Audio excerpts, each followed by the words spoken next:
Call to order the regular meeting of the Dickinson City Commission for December 16th, 2025. Let the record show that all commissioners are present. We'll begin this evening with the Pledge of Allegiance.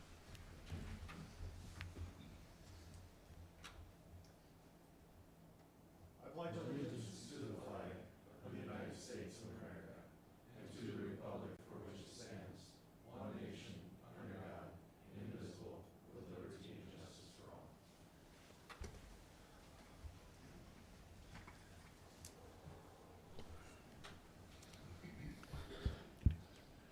Thank you all for coming this evening.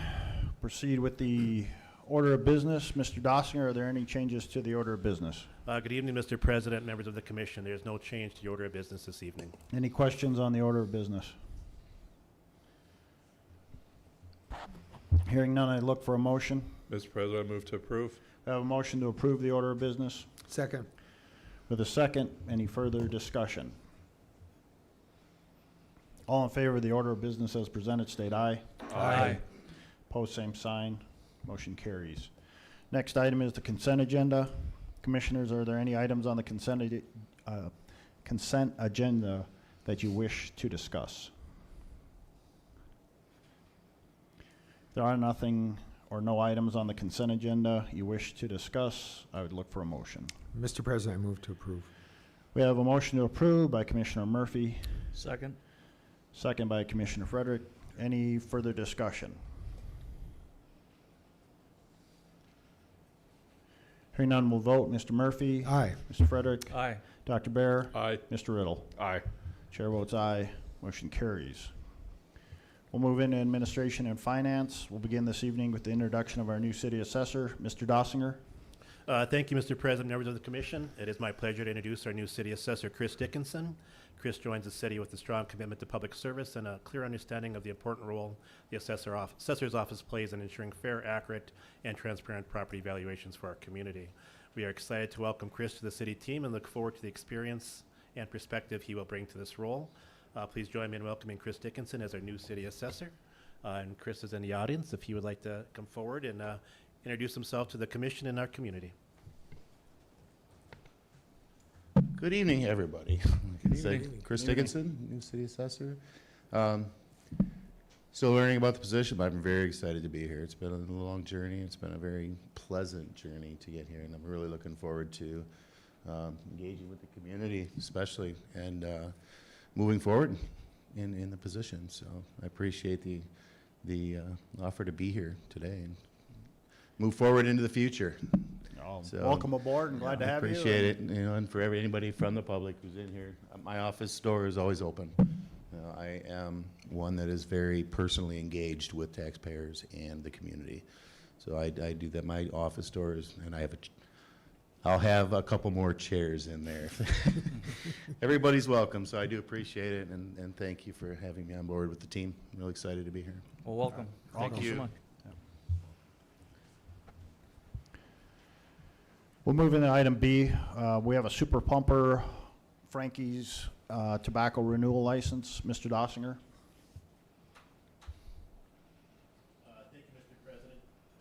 Thank you, Mr. President, members of the Commission. Each year, the City Commission reviews and approves the renewal of tobacco licenses for establishments operating within city limits. Parkland USA Corporation, or Super Pumper, commonly known as Frankie's, recently submitted an application for the renewal of the tobacco license. City administration recommends approval. Thank you, Mr. Dossinger. Any questions on the super pumper, DBA, Frankie's tobacco license renewal? If there are none, I'd look for a motion. Mr. President, I move to approve. A motion to approve by Commissioner Bear, Second. second by Commissioner Murphy. Any further discussion? Hearing none, we'll vote. Dr. Bear. Aye. Mr. Murphy. Aye. Mr. Frederick. Aye. Mr. Riddle. Aye. Chair votes aye. Motion carries. We'll move into the appointment of city committee members. Mr. Dossinger. Thank you, Mr. President, members of the Commission. The City of Dickinson has several boards established within the municipal code that require citizen participation. These boards play an essential role in supporting city functions, advising on policy, and representing community interest. The Board of City Commission affirms the appointments of all citizen members serving on these boards. To promote fairness, consistency, and openness in this process, a formal policy outlining procedures for selecting citizen applications is recommended. The policy covers postings of openings, applicant requirement, review and recommendation process, and reappointment procedure. City administration recommends approval of the resolution adopting the policy governing citizen appointments to city boards. Thank you, Mr. Dossinger. Any questions or concerns with, this will be Resolution 54-2025? Just for clarification, this is the process we've kind of adopted over the last 6 months, probably. We're just putting it in the code. Commissioner Frederick, that is correct. And if a commission member is appointed to the board, they'll help with the review? They certainly can, that is correct.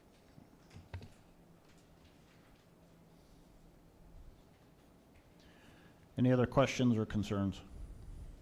Again, this is Resolution 54-2025. There are no questions or concerns. I'd look for a motion. Mr. President, I move to approve. We have a motion to approve by Commissioner Murphy, Second. second by Commissioner Riddle. Any further discussion?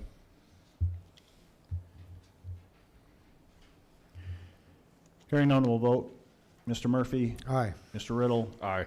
Mr. Frederick, Aye. Dr. Bear. Aye. Chair votes aye, motion carries. Mr. Dossinger, you have a request to change commission date in March of next year. Thank you, Mr. President, members of the commission. The City of Dickinson will be hosting the North Dakota League of Cities Spring Conference next year. The first day of the conference begins on March 17th, which is a scheduled commission meeting date. City administration recommends rescheduling the commission meeting date to March 24th to accommodate conference attendance by commissioners and staff. Please consider this change in commission meeting date. Like all the commissioners, please check your calendar going out that far. If there's any conflicts.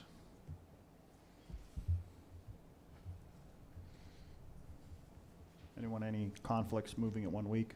No issue for me. Okay. If there are no issues or concerns, I'd look for a motion to change the date.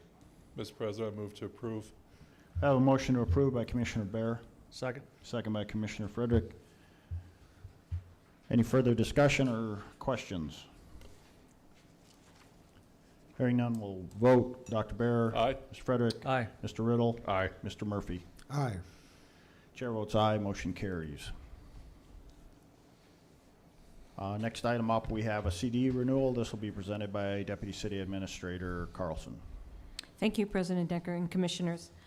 So with the meeting in October that the Finance Committee had, we brought up that we have a CD that was coming due with Bravera on December 11th for $1 million. It was suggested at the meeting at that time to contact for quote rates of about 11 banks.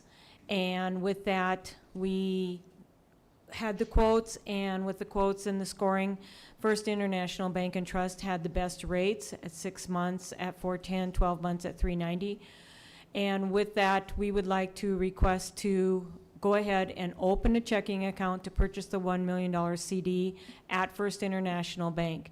All the 11s banks that we did contact are on our depository, designated depository list. And so any of those banks have been approved. Every 2 years we have to do that, be approved by commissioners to make sure that those banks are there. So we would like to be able to move forward with that. And so with being this is a brand new bank, we need approval of that.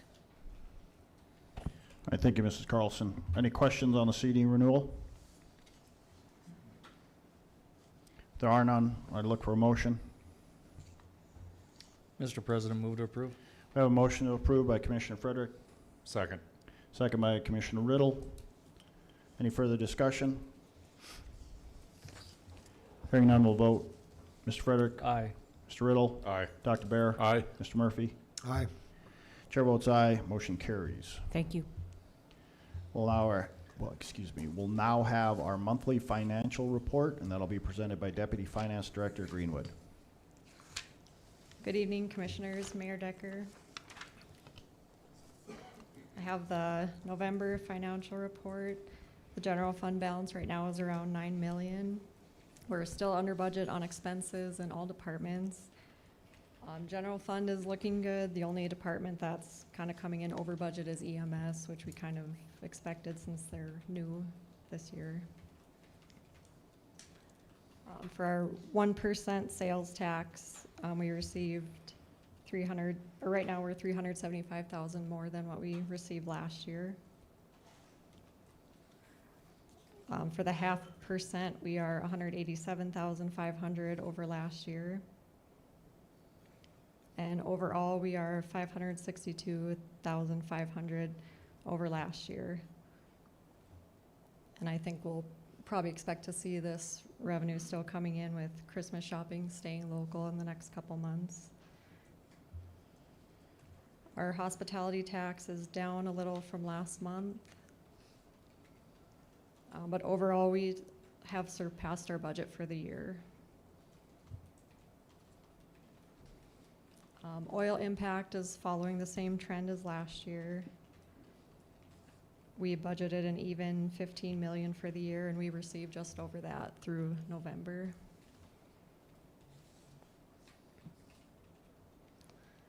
Here's the oil breakdown again, showing how much we received from each pool from the state.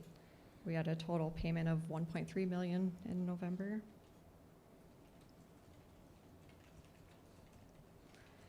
For our general fund recap, we have about 3.2 million left to collect in revenues before the year end, and about 4.7 million to spend. I don't think we will spend that much, but that's what we have budgeted.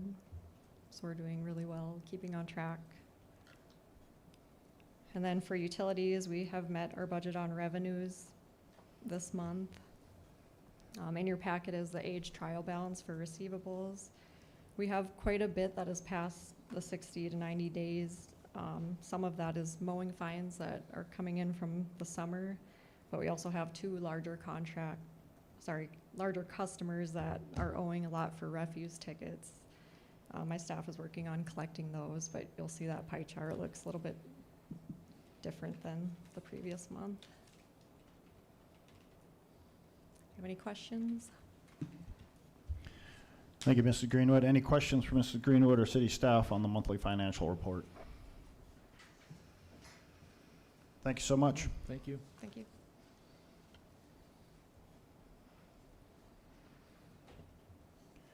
We'll move into Public Works. Oh, no, excuse me, we have HR. HR monthly report. Mrs. Nominick? Thank you, President Decker and Commissioners. The hiring journal was updated on December 10th, so any changes since then won't be reflected on here, but police officer, we had 5 openings. We did make 2 hires, and we are in the interview stage for those additional positions. Public safety telecommunicator 1, we had 3 openings, 1 for this year, 2 for the 2026 budget. We did have a good number of applicants come in, which is really nice to see, and have done some interviews or getting those set up. Fire department, we have 3 openings as the firefighter paramedic position and 2 for part-time paramedic. We have 4 part-time firefighters and 4 in the background stage. For public works, street maintenance, we had 1 opening and we have interviews set up for that. Street maintenance foreman, we have 1 opening, getting interviews going for that real soon too. Water reclamation facility manager, we have 1 opening. Not been a very easy position for us to fill. We're kind of working on a strategy again and how we can get some good applicants for it. Assessing, as you know, city assessor, you've met Christopher Dickinson, so that position has been filled. Finance, we have a senior finance accountant, 1 opening. No offers were made. We just recently opened that back up this week. Utility billing representative, we have 1 opening. We had a good number of applicants again for that position. Did do those interviews, and we are at the offer stage. Engineering GIS technician, that was a new position for us for 2026. We do have one opening, and we had a really good number of applicants for that position, so we'll be doing interviews this week. The project engineer, again, has been a difficult to fill position. However, we do have a few applicants we're going to interview this week as well for that position. Museum, part-time visitor services attendant, one opening, and that position has been filled. Municipal court, we had a deputy clerk of court 1 position open. That person has been hired and has been working for us. And Legacy Square, marketing and events coordinator, this position's been open for quite some time, the full-time position. We had just filled it with seasonal staff this year, but we did do an interview today. And I would take any questions that you might have. Thank you, Mrs. Dominic. Any questions from Mrs. Dominic on the monthly HR report? Thank you so you. much.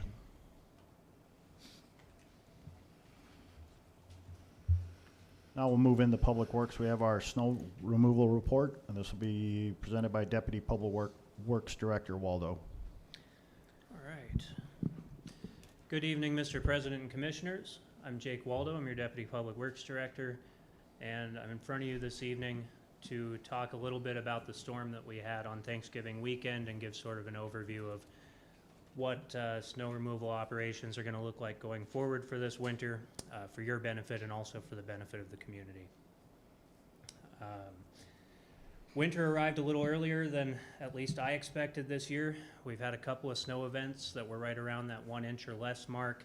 Those usually warrant a more limited response from our staff, keeping level 1 and 2 roadways open. Level 1 and 2 is a term that I'm going to use a lot over the course of this presentation. Those are all of the major roadways through Dickinson, all the roads that you and myself and everyone else has to take in order to get to work, church, school, or the hospital. We did have one storm on Thanksgiving weekend that somewhere in that 8 to 9 inch territory that warrants a much larger response. I've heard, I still don't have a firm count on exactly how much snow fell. I've heard anything from 6 all the way up to 9 inches. So during the storm, this is what we're looking at on the map there on the screen and on your printed slides. You can see the roadways are covered in dots. Those dots are places that the vehicles have been, and then each of the vehicles does have a tag on it for where it was at the moment that I took this screenshot as well. So during the storm, we're maintaining those level 1 and 2 roadways to the fullest extent possible. We're monitoring and we're planning our response. Somewhere right around the 4 inch mark, though it has a lot more to do with drivability and the ability of folks to travel than it does with just the amount of snow that's fallen, is where we will make the decision to clean the entire city once it stops snowing.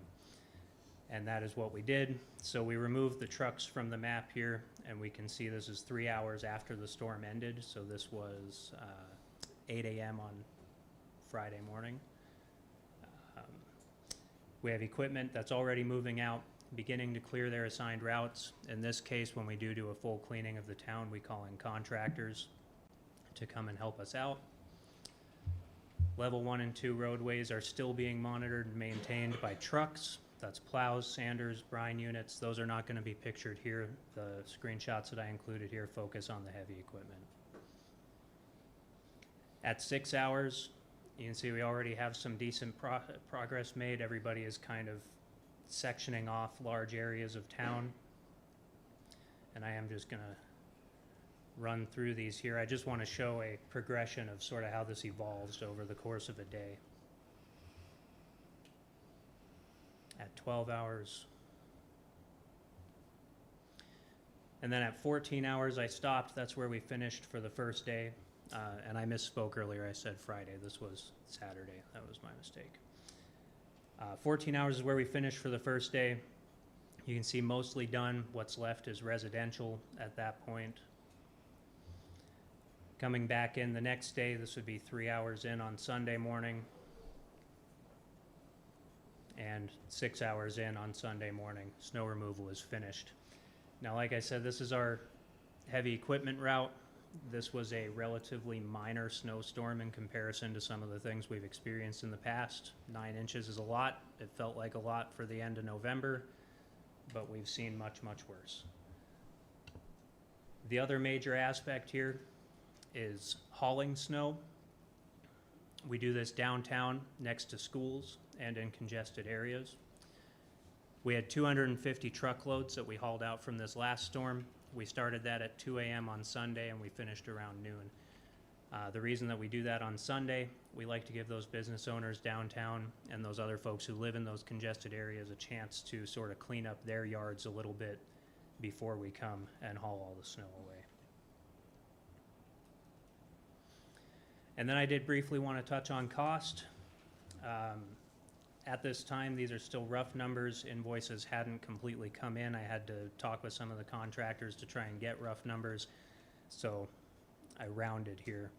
But our total cost for this storm ended up being right around $143,000. $41,000 of that for contractors, $82,000 just to run the equipment, and then $20,000 for labor for public works staff. Incidentals and supplies, so that's fuel, cutting edges, all that sort of stuff. I didn't do the math on all of that before I put this presentation together. So for future storms, if possible, we love for folks to remove vehicles from the street, either while it's snowing or immediately after. That allows us to get a good complete plow of that road. Future storms will share a similar structure to said the storm we just had, but it was already 2 weeks ago at this point. And we're working to enhance some communication. So those screenshots that were in this presentation, I've actually worked with Mr. Meyer and his team. I'm going to be posting those to the city website for future snowstorms. So we will have every 3 or 4 hours, give or take, we will have an update posted that shows you what areas have already been plowed, so that if you are living in one of those residential areas, hopefully you can see the progress, see it moving in your general direction, and know, hey, time to go scoot my vehicle around. Or if you're wondering when the plow is going to come to your house, that might help you to narrow it down a little bit. And that'll continue to be a work in progress. With all of these snowstorms, another thing I would like to add, the community has demonstrated that they're happy to communicate with us. Monday, we got a lot of phone calls, people pointing out specific issues, pain points, and also things that they thought went well about the snowstorm. We appreciate that feedback. It helps us to learn every single time this happens. It's a little bit different than it was last time. So we're all going to continue to learn and change these operations together. With that, I'm happy to entertain any questions. Thank you, Mr. Waldo. Any questions on the snow removal? I'll thank you guys for all your hard work and all the contractors that are out there and all the hours you guys are putting in. Yeah, we It's absolutely greatly appreciate appreciated. the response from the contractors was fantastic. We absolutely appreciate them as well. Thank you, commissioners. Have a good night. Yeah, you too. Next, we'll move into community development. We have a rezone request from Win Hart River 4th rezone. This will be presented by City Planner Burchuk. Good evening, Commissioners. Natalie Burchak, City Planner. So the applicants are requesting the approval of a zoning map amendment from low-density residential, or R1, to medium-density residential, or R2, for lots 32 through 36 of Block 1 of the Hart River 4th subdivision located within the city of Dickinson. So according to the applicant, the purpose of this rezone is to allow for the construction of 3 4-unit multifamily residential buildings, which would also require a future replat of the property to replat this into 4 approximately 16,000 square feet lots. As of now, city staff has received multiple letters of opposition from the adjacent property owners, looking to keep the property as R1 in order to preserve some of that low-density residential character in the area. We have also received a letter of support from the current property owner, who is who's different from the applicant, stating that as they are now, the lots are prohibitively expensive to develop, since developing those south 3 lots would require the construction of Second Avenue Southwest, which the current property owners are saying has been what's prohibited them from selling it in the past. Additionally, the adjacent property owners submitted a protest petition. This protest petition was submitted by November 26th, which is within the 14 days of the preliminary public hearing for the project. And it was signed by roughly 23% of the property owners within that 150-foot radius of the property. So it boosts the requirement necessary for passage of this ordinance from 50% of the commission support to 75%. Before we take any questions, I would just like to address some of the specific grounds that were mentioned in the protest petition, as they do relate to city codes, and some of the reasoning behind why city staff had recommended what we recommended at Planning and Zoning. So first, they mentioned incompatibility with surrounding zoning and land use, and that the R2 zoning is inconsistent with the existing R1 neighborhood, undermining residential character and predictability. As you can see from this map, that R2 zoning district extends pretty much all the way to 8th Street, or 8th Avenue. Pretty far down, you can see just that yellow block that extends down that road. So that R2 zoning is consistent with the land, or zoning district, and even the land use, as a lot of those you can see are multifamily residential units. Number 2, lack of consistency with the comprehensive plan. So rezoning to R2 was not justified with findings that align with long-range planning goals or the future land use map. Our current future land use map identifies this property as residential, which does permit a rezone from R1 to R2. And our updated future land use map, which I thought there was a picture, but our updated future land use map, which was created by KLJ while we were updating our comprehensive master plan, features those lots as high-density residential, which would only allow for R2 and R3. So based on our comprehensive plan, R2 would actually be more applicable than the R1 zoning that's currently in place. So number 3, stormwater runoff and flooding risks. The petition states that no engineered stormwater plan was submitted, and rezoning will increase impervious area and runoff, endangering neighboring properties by increasing flood risk. The city does not require any stormwater plans for a rezone. That is typically a requirement that is done during the platting process or during the submittal of a building permit.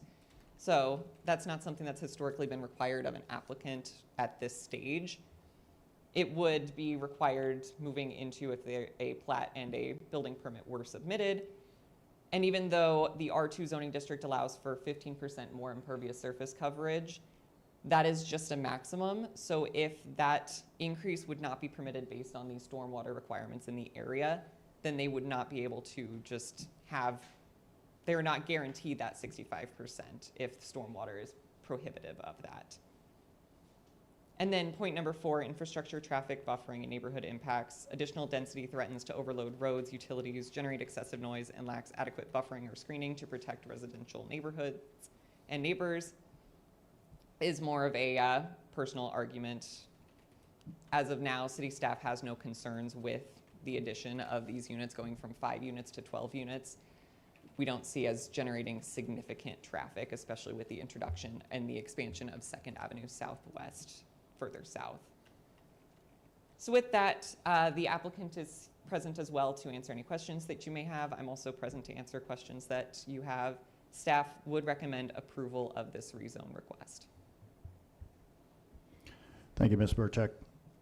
Commissioners, at this time, are there any questions for Ms. Burchek, city staff, or the applicant? No. I guess there are no questions. Again, this is ordinance 1840. If there are no questions on 1840, we've already had the public hearing, so this is the second reading and final passage of 1840. I'd look for a motion. Mr. President, move to approve. I have a motion to approve by Commissioner Frederick, Second. second by Commissioner Murphy. Any further discussion or questions? Hearing none, we'll vote.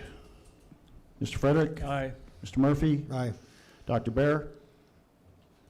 I find this one kind of very difficult because I can understand both sides, but in doing a review, I'm going to have to vote yes. Mr. Riddle? I'm still a no.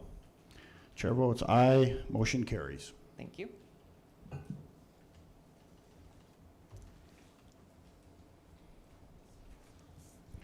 Our next rezone request is the St. Joe's Plaza PUD amendment. This is, again, being presented by City Planner Burchek.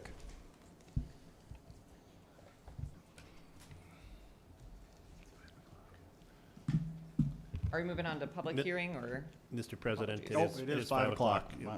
Okay, wasn't watching the clock Just here. kidding. I apologize. Thanks for the catch. Our public hearing is the Chapter 18 amendment of the 2024 International Fire Code. This will be presented by Deputy Fire Chief Selly. Good evening, President and Commissioners. This is just an amendment to Chapter 18, which is pertains to the Fire Code. It's adopting the IFC International Fire Code 2024 edition. Got a little memo in that I sent with the packet, hopefully just showing some major changes or some key changes that have happened. One, just some little things that we did to amend out and make some things easier for lithium battery storage. Another one for open cooking devices, just kind of clarifying some of the information in there. And one of the key changes in the IFC 24 is the requirement of carbon monoxide detectors in buildings. It is retroactive to all buildings, so it'd be kind of protection for the public in commercial buildings of any kind. That's kind of the major change of it. The rest of it is just changing of numbers and dates and the addressing the correct code. Thank you, Chief Selly.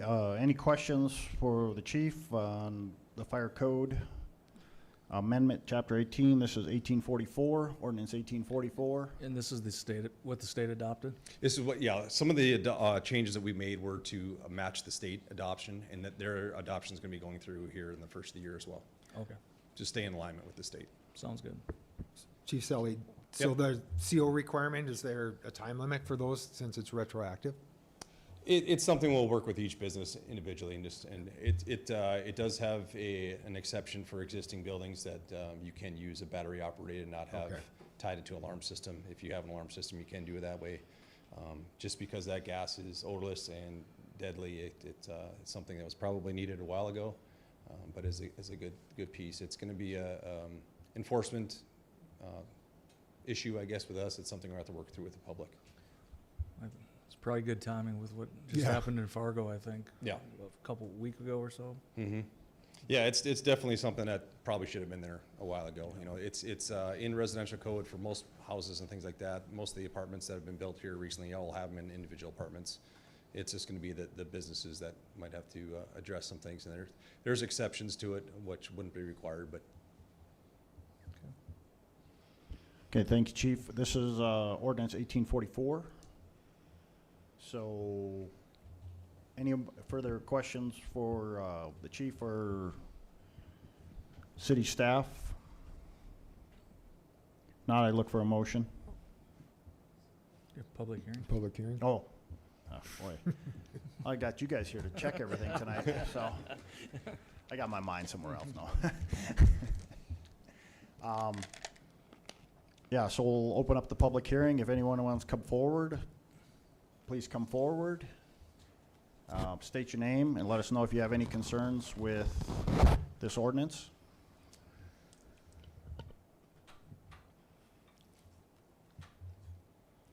Anyone from the public?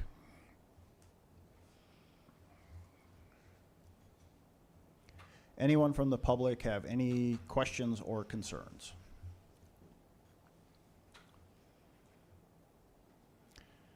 There are no questions or concerns. I'll close the public hearing. I'll look for a motion. Mr. President, I move to approve the adoption of the 2024 International Fire Code. We have a motion by Commissioner Murphy, Second. second by Commissioner Bear. Any further discussion on Ordinance 1844, the Chapter 18 amendment to the 2024 International Fire Code?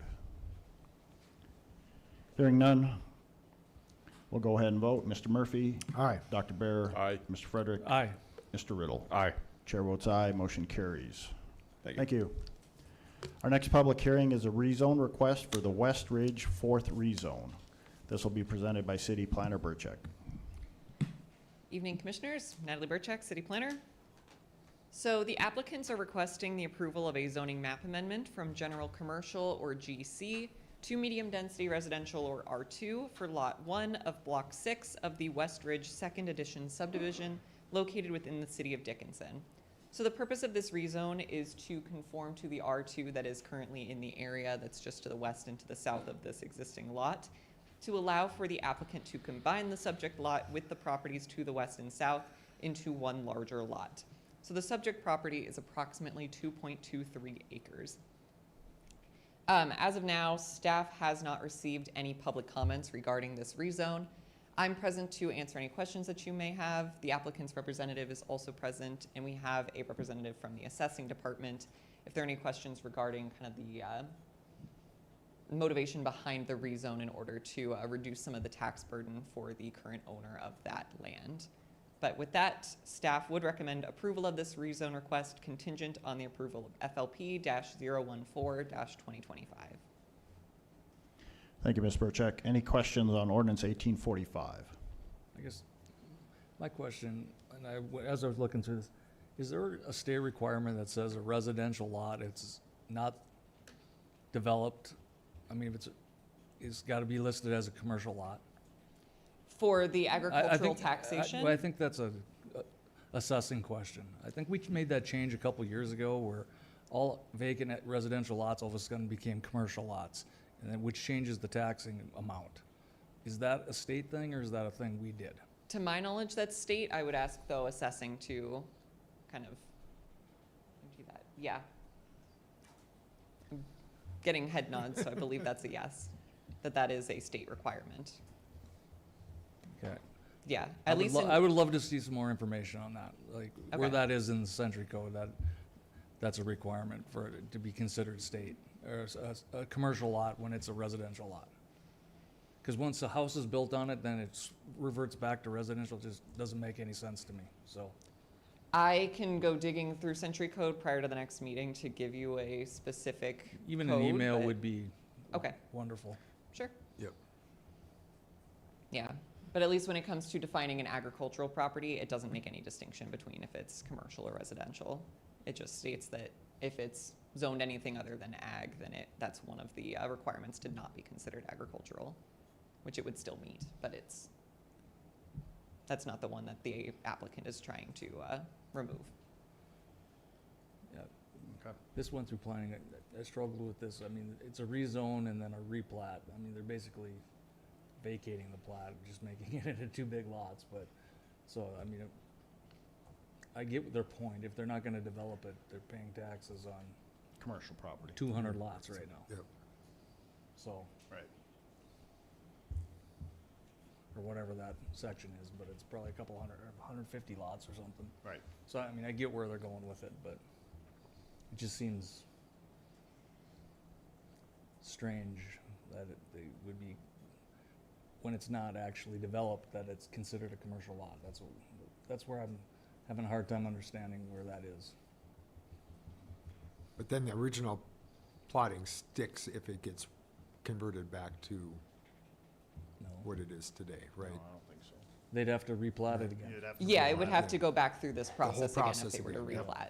Yeah, they lose their plat, then what's there right now, so. Yeah, the only other option would be to vacate if they were to, or as they're replatting it for Westridge 4th, if they were to vacate Westridge 4th, then it would default to this. Okay. Yeah. Yeah, I think they looked at vacating, but I think that was all platted out as one big Since- plat. if I Yeah, remember since it's platted correctly. further to the east, vacation would also remove that eastern portion, which Right. parts of it is developed. Okay, any other questions for Ms. Burchek or city staff?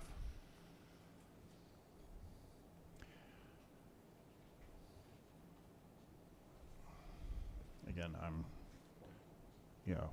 we had the public hearing, right? Not yet, no. Not yet, No. okay. I must already- apologize this You're already evening. on Christmas vacation. Yeah, I am. I only had one cup of coffee today, so I'm dragging a little bit here, so. Okay, we'll open up the public hearing.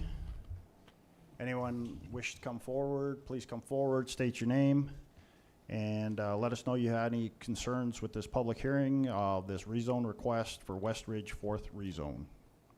Again, this is 1845. I'm getting the ordinances right at least so far, yeah. Anyone from the public? Anyone from the public have any concerns?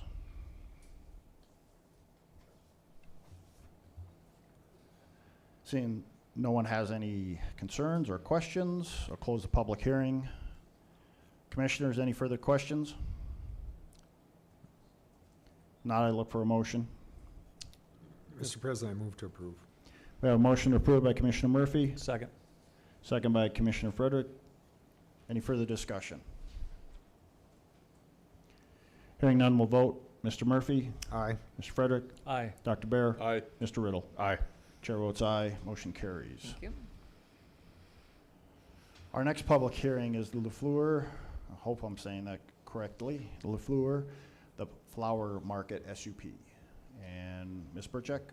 Thank you, Commissioners. So the applicant is requesting approval of a special use permit application for a home-based flower arranging business. So the business would be located in the basement of a primary residence on a 0.25 acre parcel at 1896 First Street West within the city of Dickinson. So the property is zoned high-density residential, or R3. As of now, city staff has received some one letter of opposition, or more of just an email of opposition from another flower shop owner in town, questioning why a home-based business is allowed to have fewer requirements than any kind of brick and mortar shop. But other than that, staff has not received any public comments on this project. As of now, I'm present to answer any questions that you may have. The applicant is also present to answer questions. Staff would recommend approval subject to the following conditions. So hours of operation shall be limited to 8 a.m. to 6 p.m. Mondays through Saturdays. Operations of this home-based business or home occupation shall be as described in the staff report, as well as in the material found in attachment A. The SUP approval shall expire with any change in ownership. All subsequent owners of the property shall be required to reapply for SUP approval. An operation of the home-based business or home occupation shall comply with all applicable city, county, state, and federal regulations. Thank you, Ms. Burchek. This is Resolution 55-2025. And Commissioners, do you have any questions for Ms. Burchek, city staff, or the applicant? Mr. President, Commissioner Bear? Ms. Perchak, is there any concern about parking? I mean, if this is going to be a business outside of a home? So according to the applicant, they take pickup orders fairly infrequently. It's primarily delivery orders. So at most, they would have cars that would stop at the front of their house along First Street West for a few minutes, maybe 15 max. We're not overly concerned with the traffic generation, though, as this is an R3 property that's directly across from community commercial. So it shouldn't have a significant impact on the existing character of that area. So can we ask the applicant, like, what type of flowers and that? I mean, we're not going to get trees and things like that sitting around outside the front of the property, or bushes, or et cetera, et cetera. No, we're just, I'm Melissa, and this is my daughter Brittany. We're the co-owners. No, we just do everything online, and just we're doing flowers and delivering plants is all right now. Most of our sales come from online, and we deliver most of it out. Like, we haven't had a single pickup this week. If they want to pick up, we usually say we'll deliver it free for you, just to keep our residential place a residential place. So it's working really well for us. Okay. I didn't think you would. I knew somebody would probably ask, is that something you would be doing, No. thinking you were going into landscaping, just to No. clarify that? No, That's just good. fresh flowers All right. and houseplants. All right, Yes. thank you. Thank you. Are there any other questions?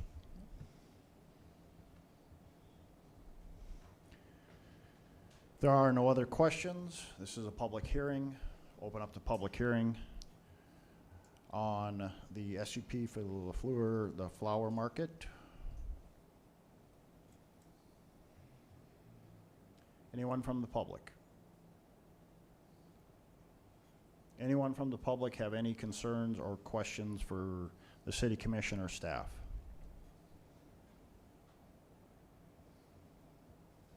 Seeing no one has any concerns or questions, I'll close the public hearing.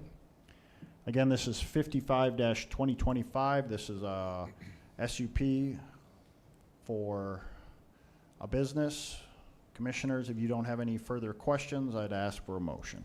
Mr. President, I move to approve. We have a motion to approve by Commissioner Bear. Second. Second by Commissioner Riddle. Any further discussion?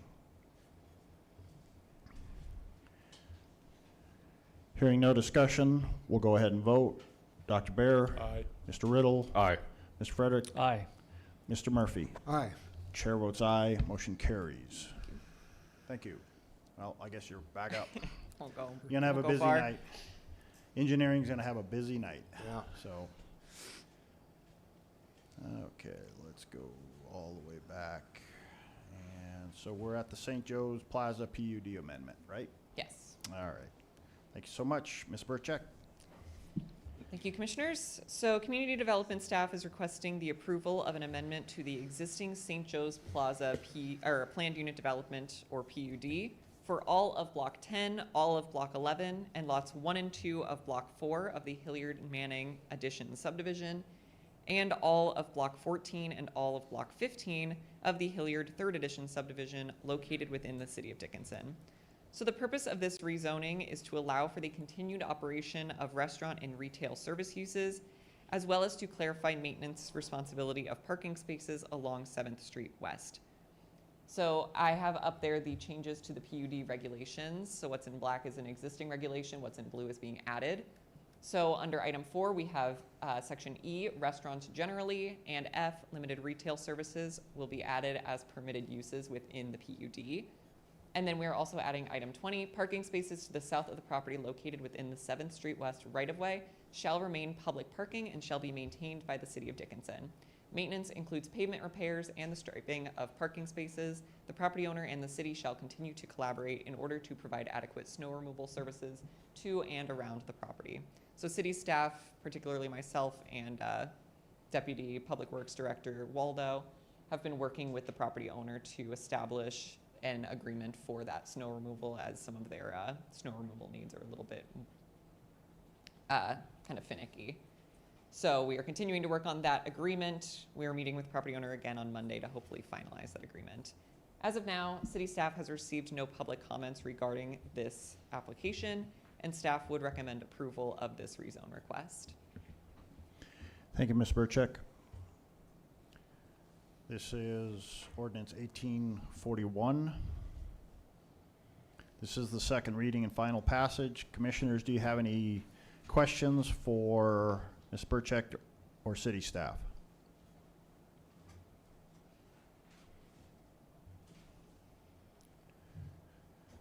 If there are no questions, I'd look for a motion. Mr. President, move to approve. We have a motion to approve by Commissioner Frederick, Second. second by Commissioner Bear. Any further discussion? Hearing none, we'll vote. Mr. Frederick, Aye. Dr. Bear, Aye. Mr. Riddle, Aye. Mr. Murphy. Aye. Chair votes aye, motion carries. Ms. Burchek, you have the rezone request for Saks Motor. Thank you, Commissioners. So the applicants are requesting the approval of a zoning map amendment from high-density residential, or R3, to general commercial, or GC, for lots 1 through 5 of Block 2 of the Diamond Acres subdivision located within the City of Dickinson. So the purpose of this rezone is to allow for the applicant to combine the lots with the property to the north in order to expand the existing auto sales use. As of now, staff has received no public comments regarding this application. Additionally, the companion Saks second final minor subdivision will be the project heard directly after this one. I am present to answer any questions that you may have. The applicant's representative is also present to answer questions. Staff would recommend approval of 010-2025 with the following conditions. So approval of REZ-010-2025 is contingent on the approval of FLP-013-2025, and a note shall be included on the plat that the property shall not be eligible for an administrative lot modification in the future. This is to prevent the addition of any general commercial uses that are not currently present on the property. And with that, I will answer any questions that you guys may have. Thank you, Ms. Burchek. Any questions on ordinance 1843, the rezoning request of Saks Motors? Hearing no questions or concerns, I'd look for a motion. Mr. President, I move to approve. I have a motion to approve by Commissioner Murphy, Second. second by Commissioner Riddle. Any further discussion? Hearing none, we'll vote. Mr. Murphy, Aye. Mr. Riddle, Aye. Dr. Bear, Aye. Mr. Frederick. Aye. Chair votes aye, motion carries. To follow that up, we have the Saks second subdivision. Ms. Burchek. Thank you, Commissioners. So the applicants are requesting the approval of a final minor subdivision plat for the Saks second subdivision. The proposed plat is a replat of Lot 1 of Block 1 of the Saks first subdivision and lots 1 through 5 of Block 2 of the Diamond Acres subdivision located in the northwest quarter of Section 34, Township 140 North, Range 96 West within the City of Dickinson. So the purpose of this replat is to allow for the applicant to combine the lots with the property to the north in order to expand the existing auto sales use. As of now, staff has not received any public comments regarding this application. I and the applicant's representative are present to answer any questions that you guys may have. Staff would recommend approval of this final plat, subject to the following conditions. So approval of FLP-013-2025 is contingent on the approval of REZ-010-2025, and a note shall be included on the plat that the property shall not be eligible for an administrative lot modification. With that, I will answer any questions that you may have. Thank you, Ms. Burchek. Any questions for City Planner Burchek or city staff? Not, this is Resolution 56-2025. I'd look for a motion. Mr. President, move to approve. Motion to approve by Commissioner Riddle, Second. second by Commissioner Bear. Any further discussion?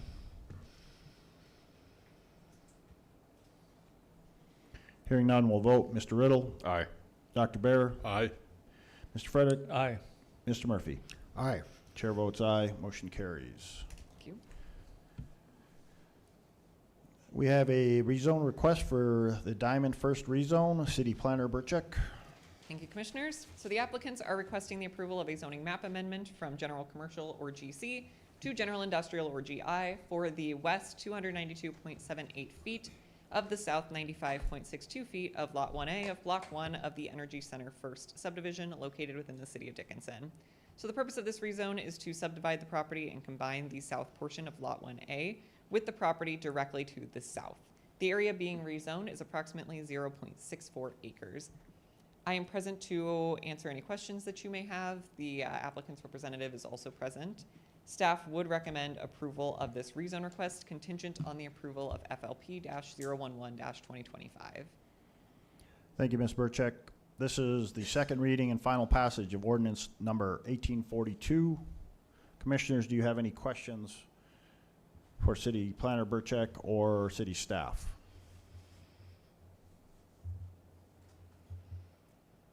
Not, I look for a motion on 1842. Mr. President, I move to approve. We have a motion to approve by Commissioner Murphy, Second. second by Commissioner Frederick. Any further discussion? Hearing none, we'll vote.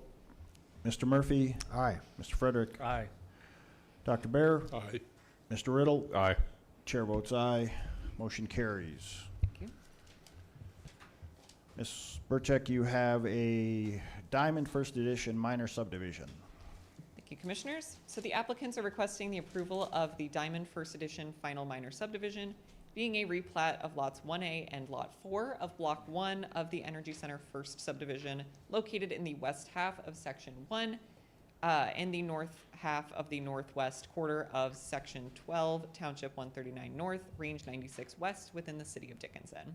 So according to the applicant, the purpose of the subdivision is to combine the southern portion of Lot 1A with the existing Lot 4.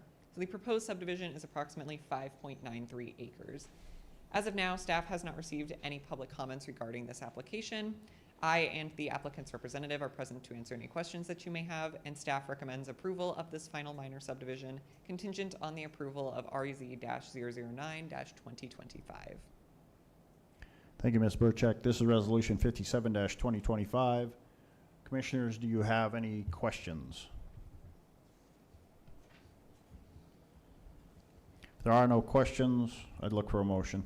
Mr. President, I move to approve. We have a motion to approve by Commissioner Bear, Second. second by Commissioner Riddle. Any further discussion? Any questions? Hearing none, we'll vote. Dr. Bear. Aye. Mr. Riddle. Aye. Mr. Frederick. Aye. Mr. Murphy. Aye. Chair votes aye. Motion carries. Thank you. Thank you.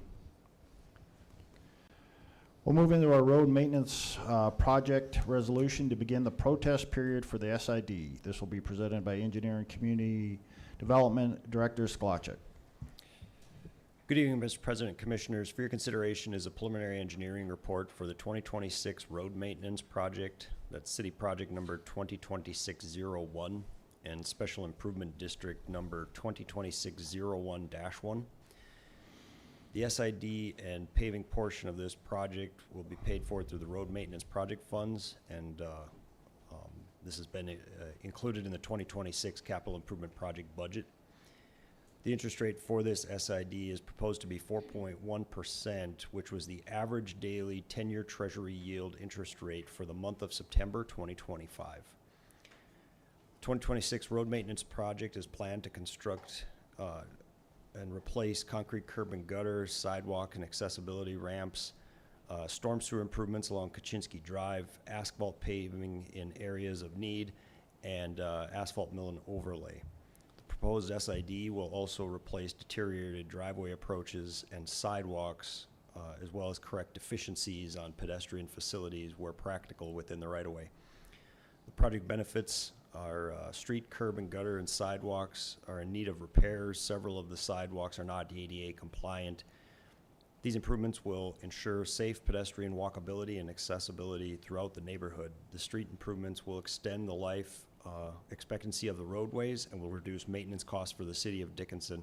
Further explanation of benefits for this project are noted in the project engineering report. Construction for the project is scheduled for the summer of 2026. We anticipate having a bid opening in February of 2026 for this project. Preliminary opinion of construction costs for this project are included in the engineering report, but the total amount of special improvement district cost is $630,309.16, also specified in the engineering report. For this specific scope of work, the total estimated construction cost is $4.25 million. The assessment amount for each property will be included in the property taxes and paid back over 10 years at an interest rate as stated above of 4.1% if chosen, and those who pay their special assessments in full by October 1st, 2027 will not be charged any interest or penalties. City engineering staff recommends approval. Thank you, Mr. Sklacek. Any questions on the road maintenance project resolution? I guess there's multiples tonight, so this will be the first one, which will begin the protest period. My question would be, over in Chenango, we ran into some issues and got very lucky with weather because of unforeseen underground issues. Are we anticipating anything in this area to be significant like Chenango, or I guess we'll have to wait till the bid period, but my concerns, I don't want to run up against like we did this year. We got very fortunate. We had a really nice November.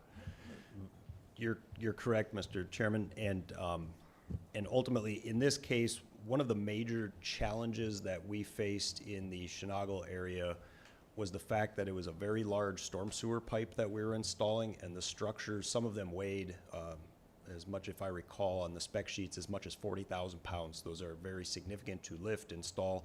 They need a lot of space. They were installed around private utilities. And so there's a lot of challenges with that. In this case, these are more standard manholes for like what's going into Kaczynski. We also, based on preliminary boring logs for our geotechnical engineers, we don't anticipate groundwater to be a concern. And ultimately, the grade or the elevation that road is above the river, we anticipate that not to be an issue as well. But we did anticipate issues with stormwater, which we ultimately encountered, or groundwater, which we encountered along Chenango.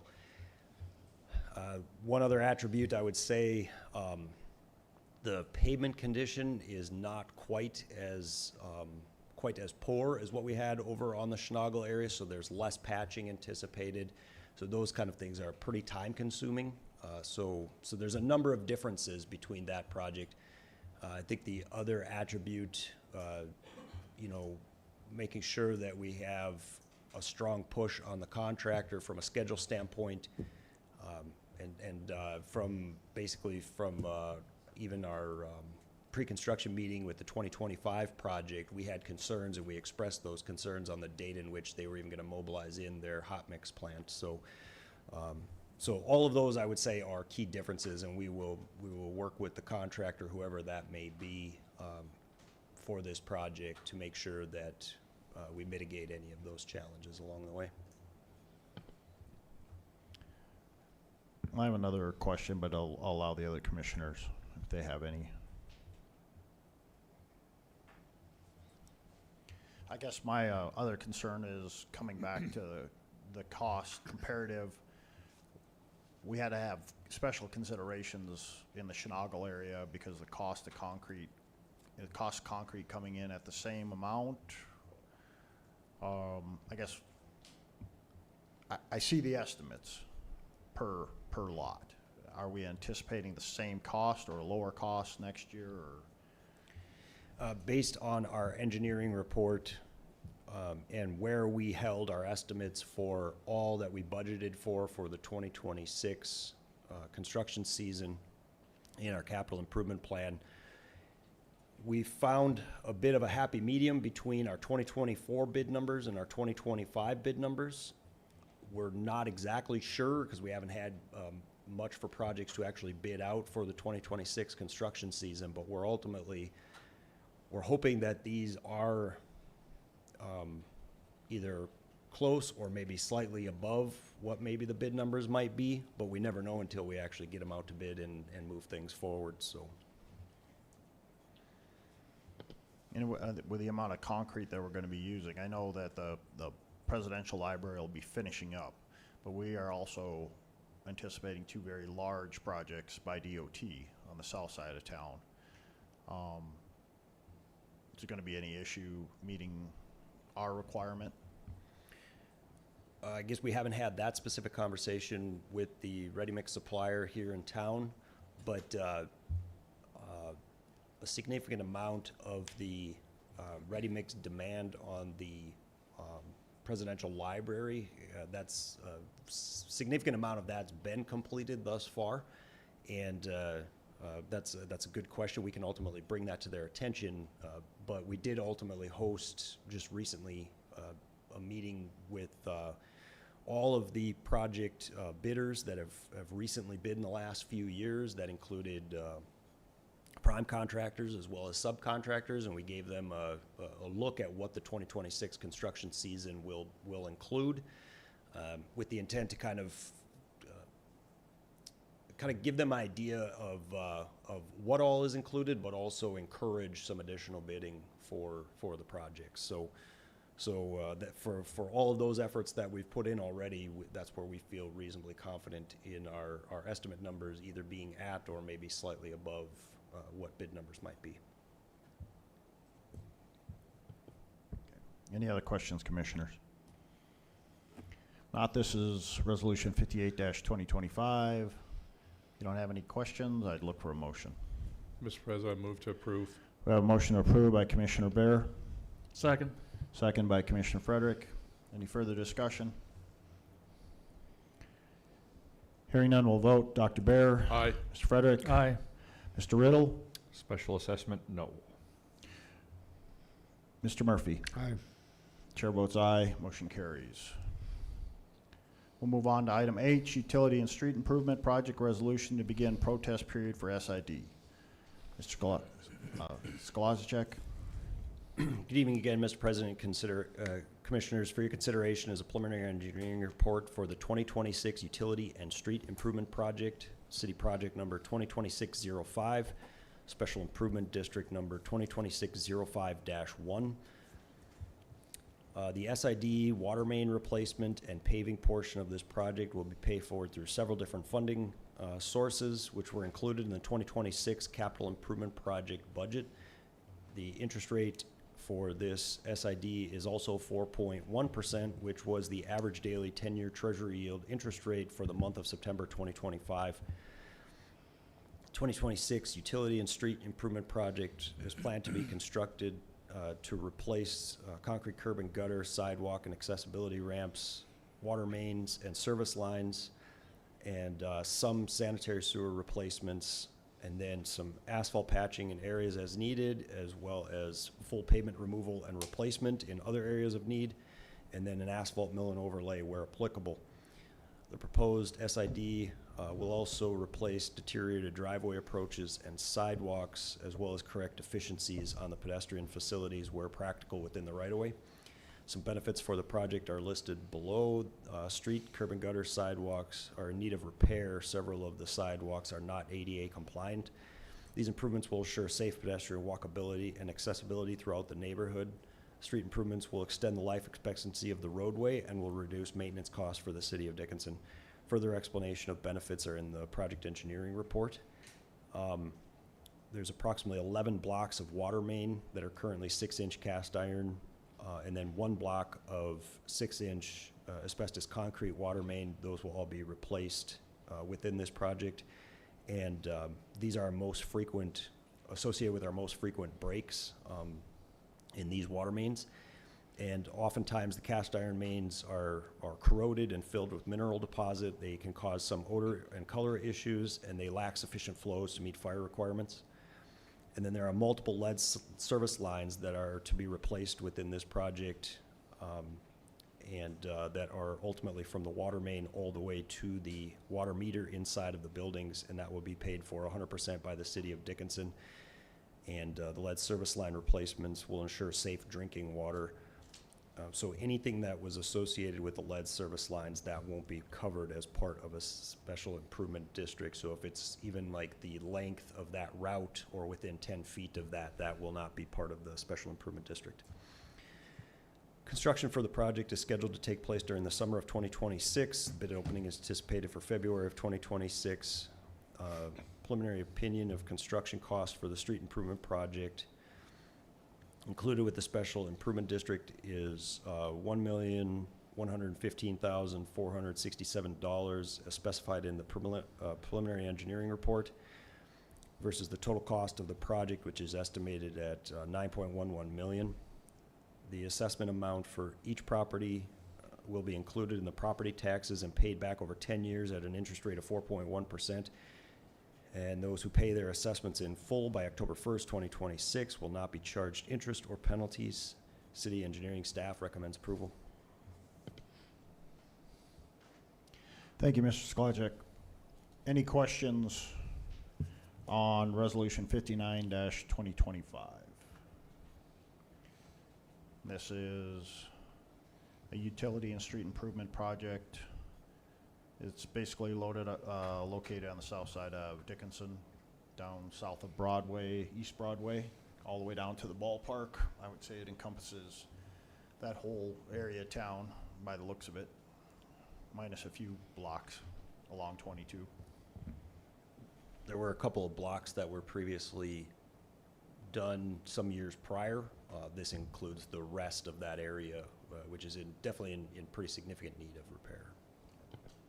Any questions, commissioners? I won't repeat my questions on concerns of concrete and the ability to get all this done. So, anyone? All right, look for a motion. Move to approve. I have a motion to approve by Commissioner Frederick, Second. second by Commissioner Murphy. Any further discussion? Hearing none, we'll vote. Mr. Frederick? Aye. Mr. Murphy? Aye. Dr. Bear? Aye. Mr. Riddle? No. Chair votes aye, motion carries. Moving to item I, Utility and Street Improvement Project Resolution to begin protest period for SID. Mr. Skolacek? Good evening again, Mr. President and Commissioners. For your consideration is a preliminary engineering report for the 2026 Utility and Street Improvement Project 2026-05 and Special Improvement District number 2026-05-2. Water main replacement, paving portions, all of this is exactly what was previously stated, but I'll read it again for the public because there are two different districts. So the water main replacement paving portions of this project will be paid for through several different funds that were included in the 2026 capital improvement project budget. The interest rate is proposed to be 4.1%, which was the average daily 10-year Treasury yield interest rate for the month of September 2025.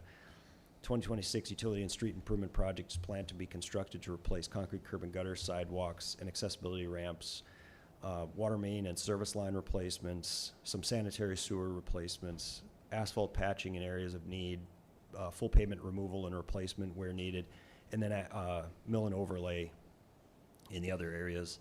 The proposed SID will also replace deteriorated driveways, approaches, and sidewalks, as well as correct deficiencies on pedestrian facilities where practical within the right-of-way. Some project benefits that are listed below: the street, curb and gutter, sidewalks are in need of repair. Several of these sidewalks are not ADA compliant. These improvements will ensure safe pedestrian walkability and accessibility throughout the neighborhood. Street improvements will extend the life expectancy of the roadway and will reduce maintenance costs for the city of Dickinson. Further explanation of benefits for this are included in the engineering report. There's approximately 11 blocks of water main that is 6-inch cast iron, and then 1 block of 6-inch asbestos concrete water main that included in this. The water main, the cast iron water mains, as well as the asbestos concrete, are the most frequent to break within the city of Dickinson. And the mains are the cast iron mains are often corroded and filled with mineral deposits. This can cause odor and color issues, and then they lack sufficient flows to meet fire flow requirements. And then there are multiple lead service lines within this area that are ultimately from the water main all the way to the buildings, and those will be paid for 100% by the city of Dickinson. And the lead service line replacements will ensure safe drinking water. Construction for this project is scheduled for the summer of 2026. Bid opening is anticipated for February of 2026. Preliminary opinion of probable cost for this street improvement project within this specific district is $261,141 as specified in the preliminary engineering report. And total project estimate is $9.11 million. The assessment amount for each property will be included in the property taxes and paid back over 10 years at an interest rate of 4.1%. Those who choose to pay their assessment in full by October 1st, 2027 will not be charged interest or penalty. City engineering staff recommends approval. Thank you, Mr. Skolacek. Any questions? It should be 60-2025, resolution 60-2025. There are no questions. I'd look for a motion. Mr. President, I move to approve. Motion to approve by Commissioner Bear, Second. second by Commissioner Murphy. Any further discussion?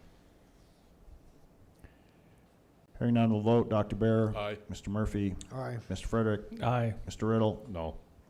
Chair votes aye, motion carries. Moving to item J, 2027 Road Maintenance Task Order to Civil Science Infrastructure. Mr. Skolacek. Good evening again, Mr. President, Commissioners. For your consideration is a task order with Civil Science Infrastructure Incorporated to perform engineering services for the City of Dickinson project number 2027-01, the 2027 road maintenance project for a time and materials fee as specified in the task order of $227,050. This task order is in reference to a proposal received through a request for proposal where 5 proposals were received. Civil Science Infrastructure Incorporated scores the highest score based on their proposal for the project. City Attorney has reviewed the task order with no comments. Scope of work included in this task order are preliminary engineering and field survey and evaluation of manholes, prepare a special improvement district document, develop the plans and specifications, and then bid assistance. The proposed schedule shown in the task order shows completion by early November and for bid readiness. And the project was included in the 2026 capital improvement plan budget. City engineering and public works staff recommend approval. Thank you, Mr. Skolicek. This is task order 2025-3. Any questions, commissioners? Not, I look for a motion. Move to approve. I have a motion to approve by Commissioner Frederick, Second. second by Commissioner Bear. Any further discussion? Hearing none, we'll vote. Mr. Frederick? Aye. Dr. Bear? Aye. Mr. Riddle? Aye. Mr. Murphy? Aye. Chair votes aye. Motion carries. Mr. Skolicek, you have the Fisher Sand and Gravel Annual Truck Permit. Good evening again, Mr. President and Commissioners. For your consideration is an annual oversized load pass agreement with Fisher Industries, Fisher Sand and Gravel. The annual fee for this permit is $12,000. This agreement allows oversized loads up to 200,000 pounds to travel to and from the I-94 exit number 64 along the I-94 East Business Loop, and then onto Energy Drive to and from the permittee's location on Energy Drive. Engineering staff recommends approval. Thank you, Mr. Skolicek. Any questions on the Fisher Sand and Gravel Truck Permit? There are no questions. I'd look for a motion. Mr. President, move to approve. Motion to approve by Commissioner Riddle, Second. second by Commissioner Murphy. Any further discussion? Hearing none, we'll vote. Mr. Riddle? Aye. Mr. Murphy? Aye. Dr. Bear? Aye. Mr. Frederick? Aye. Chair votes aye. Motion carries. Move on to item L, which is a hearing date for condemnation for a piece of property located at 45 7th Avenue West. This will be presented by Code Enforcement Officer Stewart. Good evening. Code Enforcement Officer 2, Tiffany Stewart here. This is just a request to set a hearing for this property. The property is located at 45 7th Avenue West. The property was deemed unfit for human occupancy and a dangerous building in July of 2024. A demolition request was sent to the property owner in August of 2024. The property has not had potable water since 2017, and the lead service line was not replaced last year in 2024. An interior inspection was completed in October of 2024. The Building and Codes Department does recommend the structures be demolished based on the interior inspection and the lack of potable water. So I'll turn it over to Attorney Wanko. She has some suggestions on when the hearing should take place. Thank you, Ms. Stewart. Mr. President, Commissioners, we are going to have to publish notification of this particular property. We've had some trouble trying to locate the property owner in the past. And so for that reason, I would look to the second week of February with the holidays and whatnot, and the publication deadlines. I'm looking, hopefully, if it works with everyone's schedule, February 10th, perhaps, Tuesday. I will be gone that week. Okay. I'll be gone that week also. Okay, we could look to the third week of February then, the week of the 16th. We do have a commission meeting on February 17th. I don't anticipate that this would take very long, probably an hour at the max, so we could look to schedule it right before that commission meeting if you would like to. I'm fine with that. Work with you guys? Yep, Yeah. that would work. Okay, so we'll shoot probably, just to ensure that we have enough time, probably 2:30, Tuesday, February 17th, just to ensure we have time. Okay, Thank you. thank you so much. Thank you.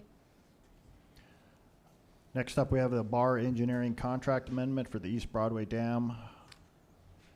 And this will be presented by by Senior Engineer Keller. Mr. President, Commissioners, for your consideration is a contract amendment to include change order 3 for Bar Engineering's current contract on the East Broadway Dam. The change order request is for items 1 through 6 in your packet, as item 7 is being completed internally. All items are in the total budget for this project. However, items 5 and 6 were initially part of the construction phase of the project and need to be moved to the design portion of the project. This move is necessary for permitting, which must be completed prior to applying for cost share from the DWR, North Dakota Department of Water Resources. The amount of the request is for $45,060. A cost share application for this, for 75% of this amount will be completed prior to authorizing Bar to start work. This work will be paid from the gross production tax. The city attorney has reviewed the change order, and city engineering staff recommends approval. Thank you, Mr. Keller. Any questions for Mr. Keller on this contract amendment?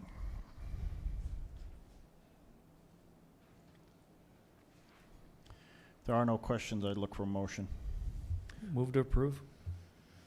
We have a motion to approve by Commissioner Frederick. Second. Second by Commissioner Murphy. Any further discussion or questions?